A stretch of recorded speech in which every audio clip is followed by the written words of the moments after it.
What is up, Janksters? It's your boy Graham, also known as HamHawks42 on the internet, and today we have a fun deck. You know, I always say it's a special deck or a fun deck, but this one, you know what? It is, dang it. This is Landfall, but not any Landfall. This is Explorer Landfall, and I need to give a huge shout out to my buddy Tom Hunt96 for putting me onto this idea. Now, originally, Tom had challenged me to build a deck around Ramanap Excavator and Nahiri's Lithoforming, which proved to be very strong and very fun, but it wasn't quite as consistent as we needed.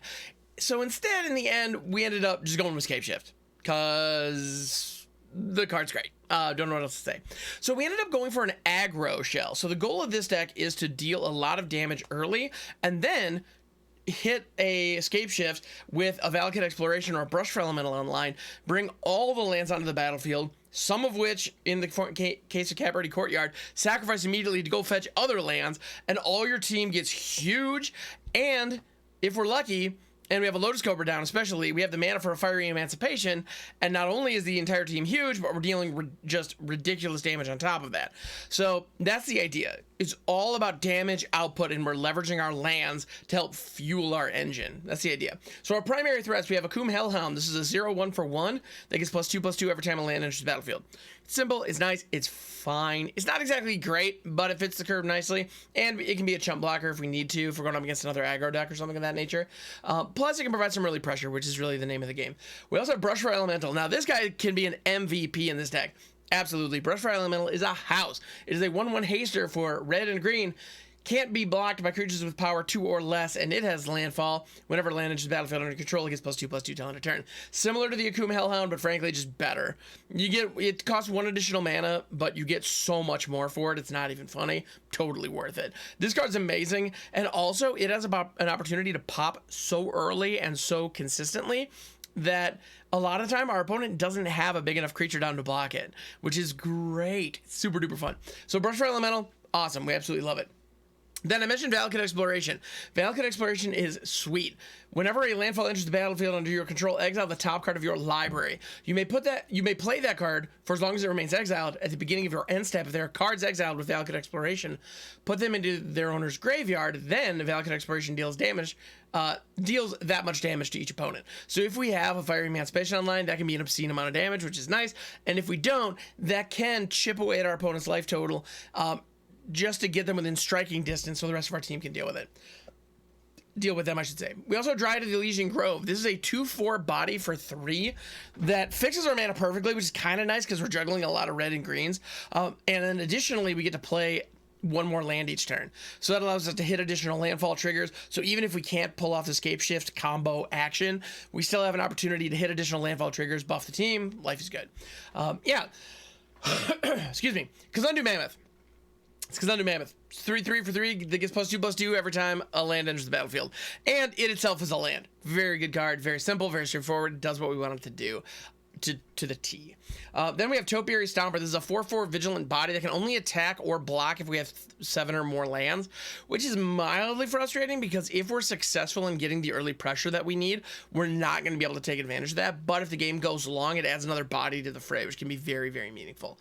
And to be honest, I mean, 7 lands, hitting 7 lands in this deck, unlike some others, could be as quick as turn 4 or 5. You know, we don't necessarily have to wait that long in every case, especially with Topiary Stompers in the list. So it's fine. It's a decent hit. We've actually been able to chain some cool stuff with it alongside Lotus Cobras and Valakut Explorations because for 3 mana, this does get you another land drop. So that does help buff your team, give you some other action. So it is a nice tool in this deck.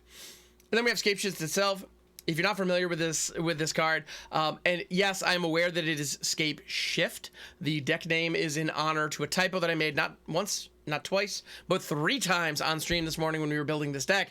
So Scapeshift, sacrifice any number of lands, search your library for up to that many land cards, put them onto the battlefield tapped, then shuffle.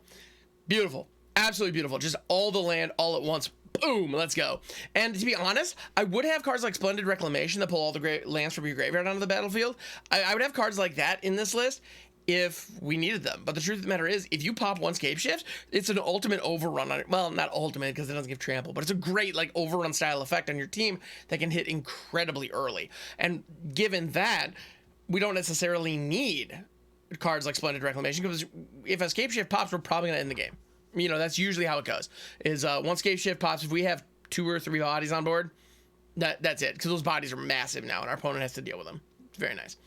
We have Escape to the Wilds as well. This is additional land drop triggers and is card draw. You don't get banned out of standard for being a fair and balanced magic card, and Escape to the Wilds is the exact kind of unfair, unbalanced magic card that we want in this deck. It gives us exactly what we're looking for. Yeah, we exile 5 cards. We get to play them this turn or the next turn, and then we get to play an additional land. It's exactly what we want. Draws us into all our threats, and gives us an opportunity to hit those land drops. Freaking sweet. And like I mentioned, we do have 2 Fiery Emancipations in here.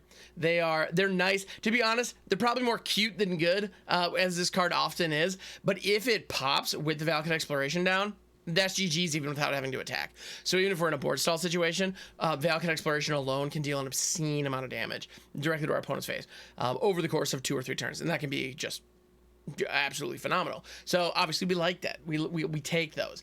So Fiery Emancipation is in here for those fun, over the top, ridiculous hits.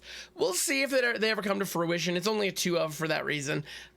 But if it's not in the deck, you never see it, right? So we got to give it a shot. So that's the deck. It's pretty straightforward.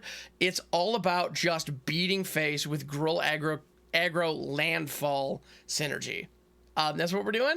I hope you like it. Let's jump out onto the ladder and see what we can do. If you want to see more decks like this, please hit that subscribe button. It makes a phenomenal difference to the channel. Seriously, like, I cannot tell you how big of a deal that is.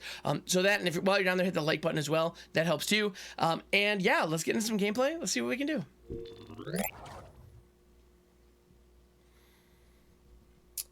Kazandu Mammoth gives us 3 lands. We have the Valakut Exploration and the Dryad. This actually looks like a mull to me. This is too heavy. We don't have enough early threats. Getting into the Escape to the Wilds feels good, but we can't apply pressure early. Oh, so much better. So much better. There's no words to describe how much better this is. All right, we keep this, and I'm going to actually send the Cabaretti Courtyard back to make sure that we can grab it with the Scapeshift later. All right. That's what I like to see. Let's go.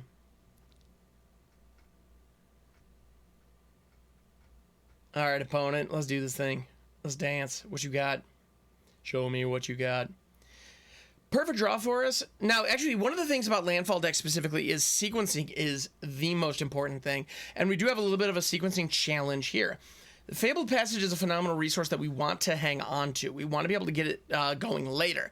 However, we also want to be able to play the Brushfire Elemental on 2 and the Topiary Stomper on 3. Now, drawing the Akoum Hellhound kind of alleviates the choice, in my opinion. The option was to throw the Fabled Passage, crack it for a green source, and then grab up the brush, and then hit Brushfire Elemental on 2, Topiary Stomper on 3, and we'd be teed up for Scapeshift. But we do miss out on the possibility of dropping and cracking the Fabled Passage in 1 turn, which could be incredibly powerful for us. All right, the Hellhound's buffing up. Buffing up. We're also going to drop the Brushfire Elemental. Get a little bit of early aggro going. And that Lotus Cobra is actually pretty freaking sweet. I'm happy to see that. Ba-boom to the face.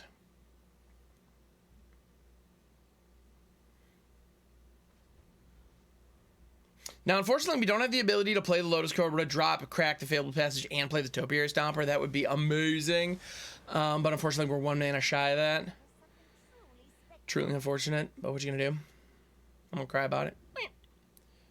That said, we may still drop the Lotus Cobra and drop the Fabled Passage. Actually, we probably would still crack it unless we... Well, we hope we draw a land here. It's really what it comes down to. I hope we draw a land, preferably a green one.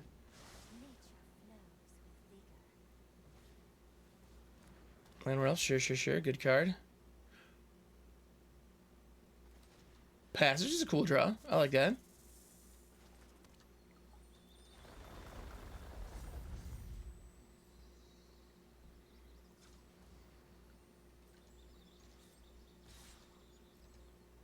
Everybody go face. Face is on or around the place. And you know what? I'm gonna go for the damage here. We're doing it. We're getting additional 4 damage because we're taking this move.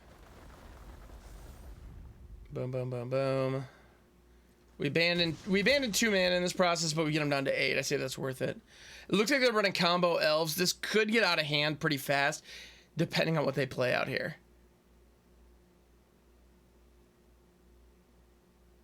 Man, what I wouldn't give for Scapeshift to be at instant speed.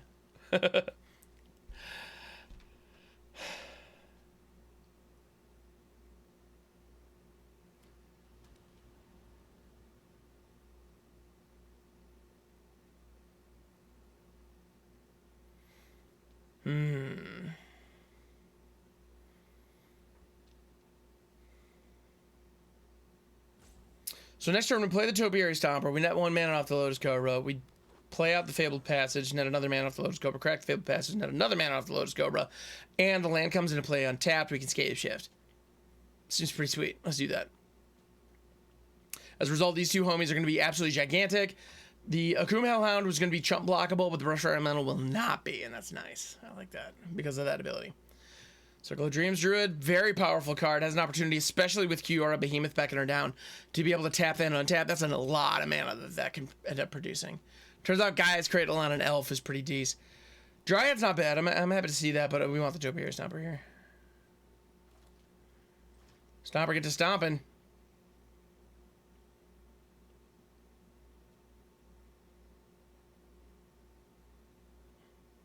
There's a pause. They may have a Tameo Safekeeping, a Heroic Intervention. Snakeskin Veil would actually be a problem because it would buff one of the creatures up to... They could buff the Circle of Dreams Druid to a point where it could block the Brushfire. That would be a huge issue for us. And that is a very real possibility. Let's make it a red source. Buff, buff, buff, buff.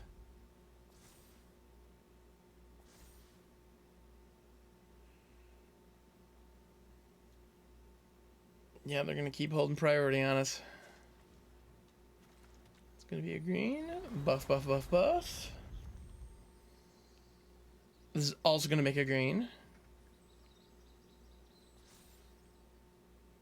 I'm feeling pretty good about our position here, but they have something in hand. They have some trickery up their sleeve, and I don't love that. I might actually save Scapeshift. It might be in our best interest to save Scapeshift at this point.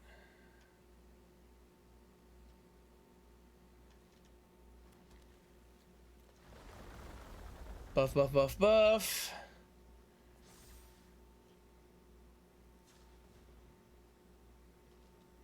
But Brushfire Elemental is not lethal unless we Scapeshift.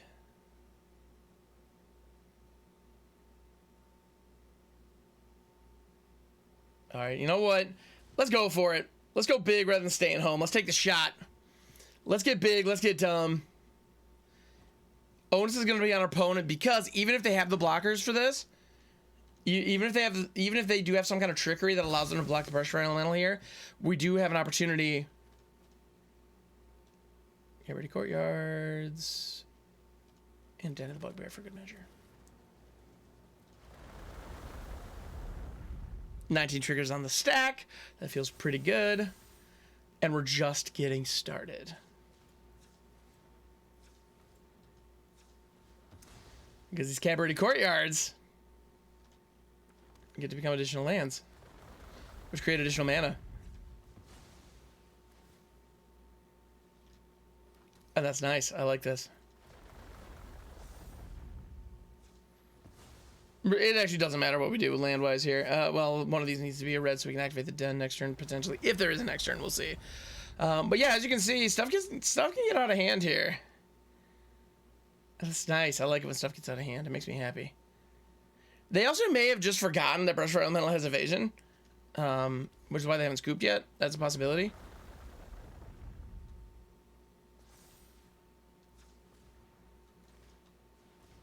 And cast out the Dryad basically for free. That feels pretty good. That's a 6 mana we have to abandon, but we also just put 49 power on board. It's not bad.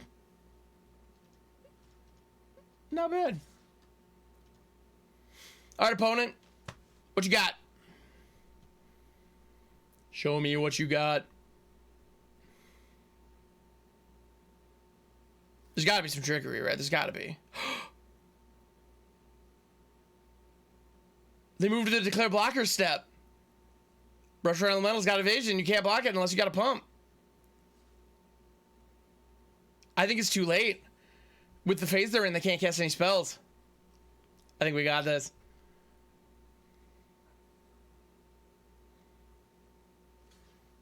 Oh, because, you know what? They might have like an Inscription of Abundance or something like that. In which case, they would need to use both mana, so they would either have to tap the Landward Elves and therefore not have it as a blocker, or block the brush. Yeah, we got it. Yes! All right. All because we went for it. Sometimes, especially with this deck, you got to go for it. All right, let's see if we can do that again. This hand's way too heavy. We can't. I mean, we have the Scapeshift. We have Akoum Hellhound and then the Bugbear, so like it could be worse. But given the composition in this hand, we'll probably have to play out the Kazandu Mammoth as a land, and we might get stuck on land before we can hit the Escape to the Wild. We don't have enough here. That's a mull to me. Oh! Oh! Oh! And then we draw into absolute straight gasoline. All right. Moral of the story, kids. Don't be afraid to mull. All right. Double up on the Hellhound action. I'm not mad at that.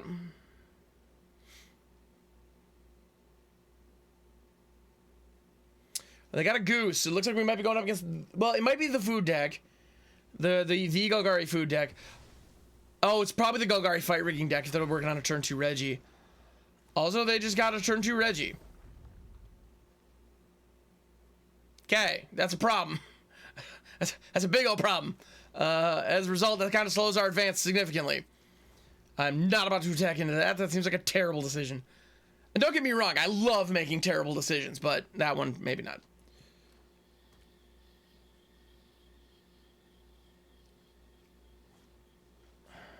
Anywhere else okay? We need them to swing with the Regisar, so we can take it to the face. Mostly, but so the Regisar's tapped. That's important. All right. More Cobras.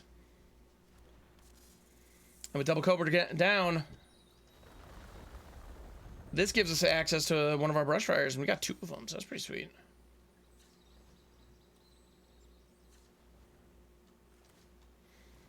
Get one of those bad boys online. Feels pretty decent.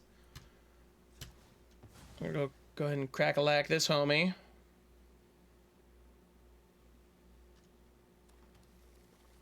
Grab green source. Probably should have grabbed a red source. It doesn't really matter. We got the Cobras, so we're gonna be fine.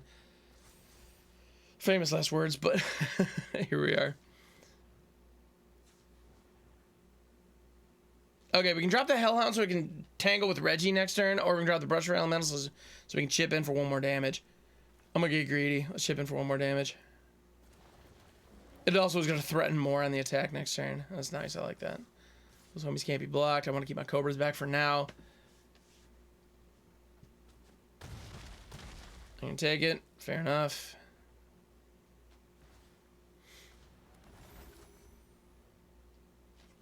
Now they did discard a Nissa Who Shakes the World, followed by an Infernal Grasp. Those are pretty good cards to have, and pretty impressive, pretty dangerous cards to dump.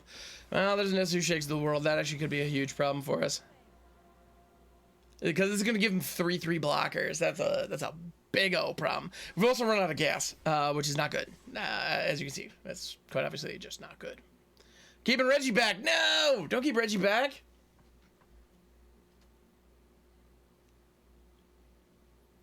Do you want to give up our Cobras for that pathway? I don't think so. I think we just want to take the 3. Cabaretti Courtyard is actually about as good of a draw as we could have hoped for. Or jam the Hellhound. That's probably just going to be a chump blocker next turn, but that's okay. What we really need here is like a Valakut Exploration or something like that. Oh, damn it. I shouldn't have made that a red source. Sorry, don't mind me.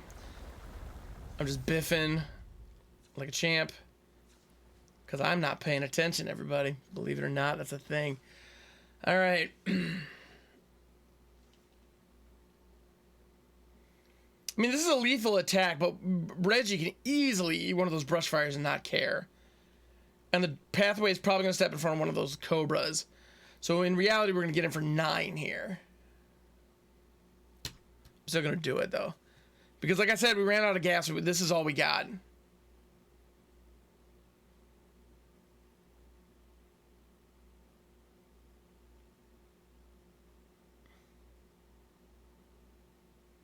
That said, we do have 4 land on the field.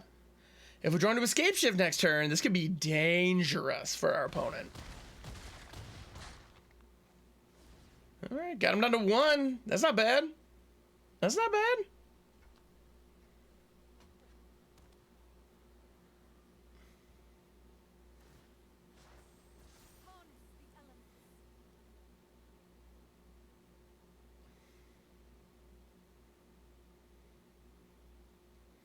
Now, they need to keep Reggie... Well, the lands have vigilance. Why do those lands have vigilance? Man, those things are busted in half. All right. If Registrar's in the mix, we're blocking it. If it's not, we're taking it, I think. Yeah. I don't love this, but it is what it is. The board is just so freaking wide. My goodness. Wait a minute. Wait a minute. Boseiju can bust one of their blockers. That's kind of fun. That's all it is. It's just kind of fun. It doesn't really do anything for us, unfortunately. And if we cast it out, our team gets big, but these Akoum Hellhounds are only 2/3. So against those 3/3, they're nothing. Unfortunate.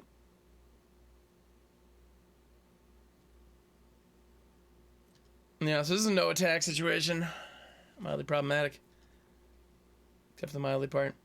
We keep this back. We keep... Boseiju is just on tap, ready to blow up one of those attackers. It does give them another land to work with, which I don't love, but that's what it is.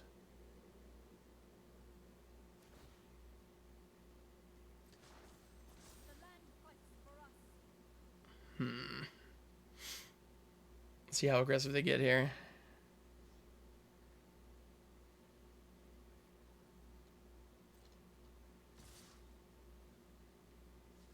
All in, even with the elves. All right, cool.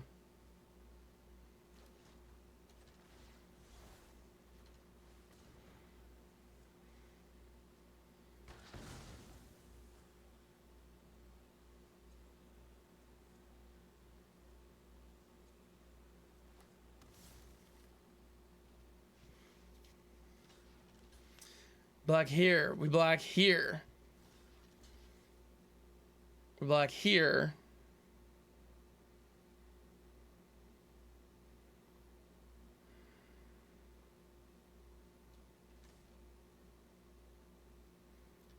And keep the Lotus Cobra back. This puts us down to 1.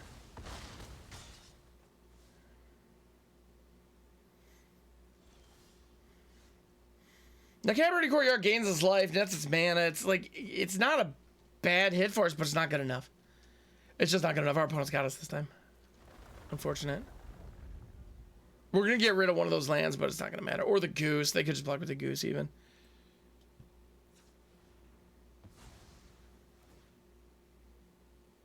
Yeah, we didn't get it. Oh, no, they won't be able to block with the goose. But yeah, they're gonna lose one of those lands because they have vigilance for some frickin' reason. All right.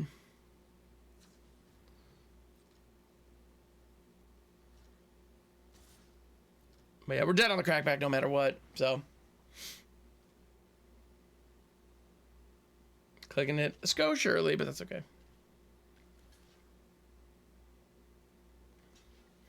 Yeah, there's no reason not to double block. Yep, all right. This wasn't our game, but it came down to some cool stuff. The turn 2 Regisar turned out to just be more power than we could deal with. That stymied our early attacks, and as you can see, because we got their opponent down to 1, had we had some of those early chip-ins, we would have been fine. Like, we would have had this game. But unfortunately, we didn't get those because they were able to put a 7/6 on the board on turn 2. Turns out that's pretty good.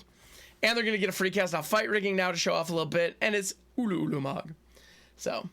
yeah, they got it. I'm gonna let them swing out, let them finish it. But yeah, they got it, and like obviously quite handily. Yeah, Fight Rigging is a very powerful card alongside Radic Regisar, and they used it well. So, what you gonna do? It's all good. Let's move on to the next game. All right, the more I look at it, the more I realize Fiery Emancipation probably doesn't belong in this deck because every time I see it in the starting hand, it's like, no, we can't keep this. That said, we really can't keep this. Double Fable is sweet, but we just don't have enough good stuff to this deck is dependent on the early game, and we just don't have it here. This looks a lot better, believe it or not. The Kazandu Mammoth on 1. Yeah, we're gonna keep this. I'm gonna let the Dryad go because we can play Kazandu Mammoth as a land on 1, Brushfire on 2, into straight profit. And then, so we get a little bit of damage early with the Brushfire Elemental, possibly pull removal. Then we have an opportunity to get a Lotus Cobra Valakut Exploration going. Oh, yeah, that's beautiful. Drawing cards and gaining mana every time we do, like, anything. Yeah, that sounds great. Let's do it. Also, pardon the cough. I'm recovering from a pretty nasty cold that I had, and so my voice is a little shot, so I am sorry about that. But it's all good, all's well. I'm healthy, on the mend, life is good. The voice is the last thing to recover. You know, I feel fine, just anyway. But yeah, so the Citizen token is gonna not be a problem for our Brushfire Elementals, nor is the Goblin Shaman token. That's gonna pop out here. So I think we need to get some more heat going. Oh, another Fabled Passage, let's go. Brushfire Elemental, ding, ding, ding, ding, ding. Fabled Passage. Ding, ding. And you know what? I am going to crack it here. I'm going to go grab a green source so we have access to the Kazandu Mammoth. This might be a little bit greedy, but it is also 10 damage. So holy crap sauce. That's pretty good. And yes, I said holy crap sauce. That's right. That's the thing. Actually, I don't want that to be a thing. Can we retcon that? All right.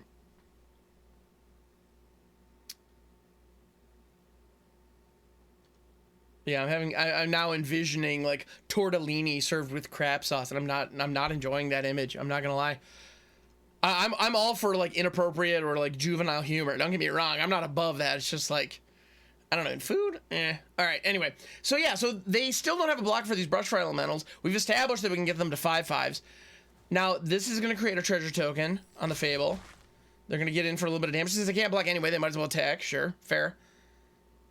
They have no idea what we are about to do next turn. Luca, never mind. They are going to transmogrify one of these into an Agent of Treachery because we are... Or a Titan of Industry. Touche, opponent. I see you, man. All right. They're going to 8-5 left and get a Rhino. All right. I'm not mad at that. I am not mad at that. Now, the Scapeshift is a pretty sweet draw for us. Pretty darn sweet draw for us, and I think we may just want to take advantage of it here. Because we have an opportunity to just undo their turn, which is pretty darn cool.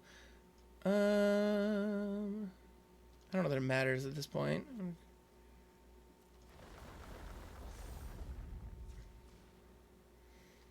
Now, do we Scapeshift or do we Valakut Exploration first? I think we Valakut Exploration first. Now, we can keep the pressure on, but we will be sacrificing one of our Brushfire Elementals unless we do the Scapeshift action. Man, I want to get Valakut. Yeah, I'm going to go greedy here. I'm not proud of it, but I stand by it. They're also going to be able to transmog this Goblin Shaman into another Titan next turn, which is going to be a huge problem, too. So the Valakut Exploration allows us to deal damage to our opponent. It allows us to deal damage to our opponent without going through combat. So that's pretty useful. It also draws us some obscene amount of cards, which could be helpful too. All right, we get rid of the Rhino. We knew one of the Brushfires was going to die in that attack, but the choice was the Rhino or Luca, and I wanted to kill Luca. Getting rid of the Rhino was meaningful. Like, I'll take it. But they still have the Goblin Shaman down, which is a problem. Pretty significant problem, actually. Now, if they attack with the Titan of Industry, this Brushfire Elemental is going to clap back way harder than they think. Now, but actually what they should do is they should attack with the Titan of Industry and the Goblin Shaman, and then Luca transmog post-combat main phase on the Goblin Shaman to go get another Titan. That's probably the right way to go. Shadow Skull. Oh, crap! That actually hurts my next turn significantly, because with the Valakut Exploration down, I really wanted that, and to be honest, losing the Brushfire kind of hurts, but losing the Lotus Cobra was actually a really huge kick in the pants.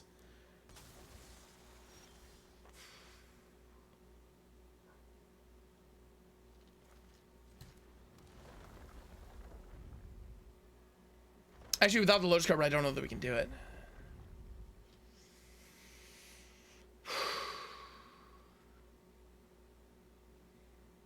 But gosh darn it, we're gonna try.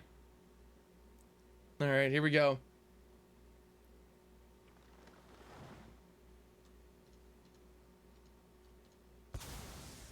Boom, baby.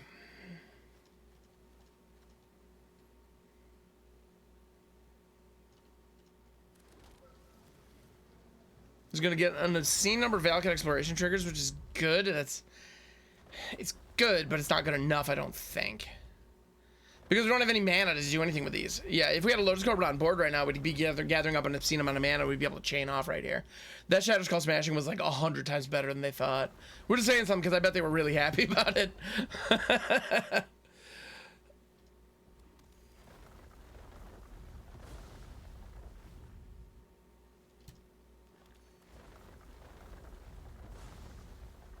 Yeah.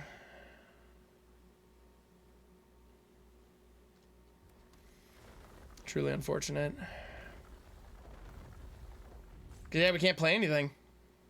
Now, if we had the Lotus Cobra down, we would have been able to play the Fiery Emancipation. That would have been 30 damage, would have been golden. So you see how that was supposed to work. That Shadow Skull Smashing that they timed to get rid of our payoff engines was perfect. And with that, they do have an opportunity to come back and win the game, which is unfortunate because this was so close. You saw how close this was.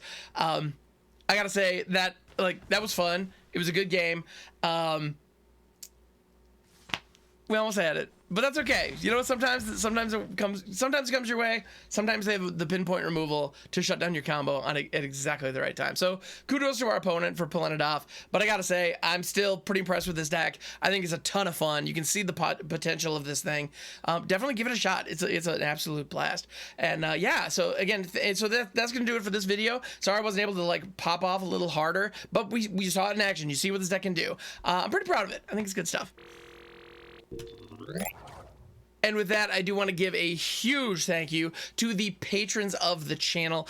Their names are displaying on screen right now, and if you would like to join them with your screen name or your real name, whichever you prefer, you can do that for as little as $1 a month over on patreon.com/hamhocks42.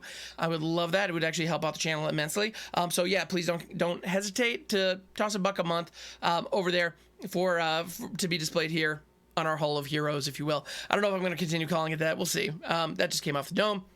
Call it what it is. But I want to give a special thank you, a verbal thank you, if you will, to the $10 Mythic patrons. That is Dream Dag and Ari, Else89, the Master of Scoots, and Silent Labber. Thank you so much for the support.